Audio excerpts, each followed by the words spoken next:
Alright, this is the final chapter of this book. We've made it to the end. I'll be giving my honest impressions of this book in the coming videos because I've definitely got a lot to say, so make sure you watch those. Anyways, let's crack on with the video. So by now we know that mastery isn't about working harder, it's about working smarter, by building habits that run on autopilot and then stepping back to reflect and refine.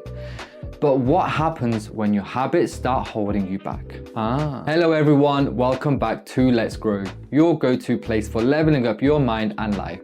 Today we're diving into chapter 20 of Atomic Habits by James Clear, a chapter that explores how habits can help us reach mastery, but also how they can become a trap if we're not careful. Habits are powerful because they allow us to act without thinking, whether it's brushing our teeth, brewing a morning cup of coffee, or picking our nose. These actions become second nature. Alright, enough of that. But here's a catch. When something becomes automatic, we stop paying attention and little errors creep in. We assume we're getting better just because we're repeating the habit, but we're often just reinforcing the same mistakes. James Clear warns us, without deliberate reflection, we risk plateauing. In fact, research shows that after mastering a skill, performance tends to slightly decline. Why, I hear you asking? Because repetition without reflection leads to stagnation. Here's the equation Clear gives us. Habits plus deliberate practice equals mastery.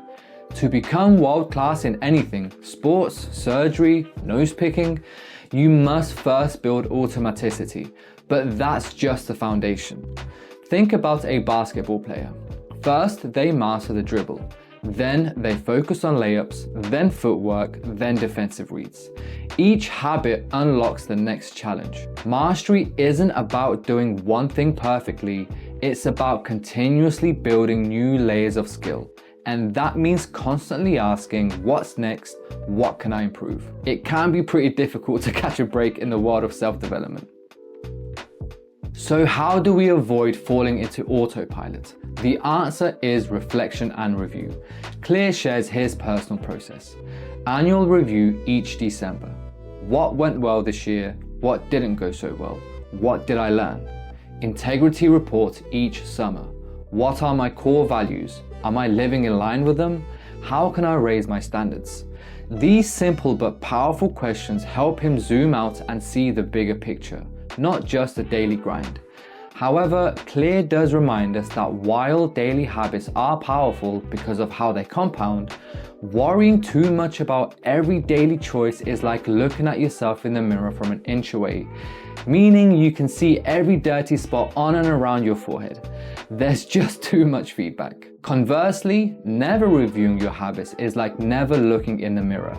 You aren't aware of easily fixable flaws, such as removing bits of food stuck in your teeth.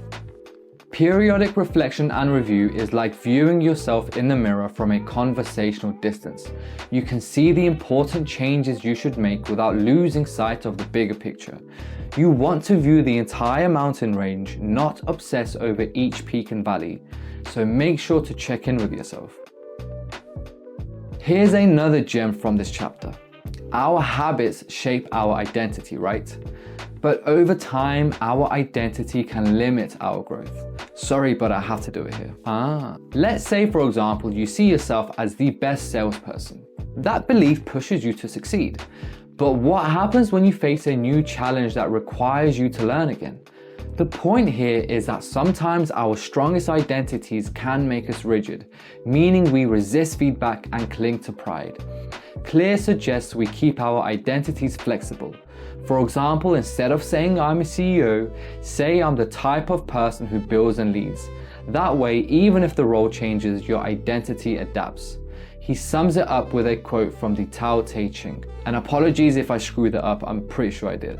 The quote is, "The stiff and inflexible will be broken, the soft and supple will prevail." By the way, calling yourself a CEO is a pretty badass move, so if you are CEO, just call yourself a CEO. Okay, so to wrap up chapter 20 of Atomic Habits, the upside of habits is efficiency, doing more with less effort. The downside is complacency, ignoring small mistakes. True mastery equals habits plus deliberate practice. Reflection and review keeps you sharp, focused, and aligned with your identity. And finally, the tighter we cling to an identity, the harder it becomes to grow beyond it. Stay supple, stay growing. And that's a wrap on chapter 20 and the final chapter of Atomic Habits. If you found this video and this series helpful, please do give this video a thumbs up and subscribe to the channel for more content on leveling up your mind and life. Also, don't forget to hit that notification bell so you don't miss a video. Thanks for watching, and until next time, keep growing.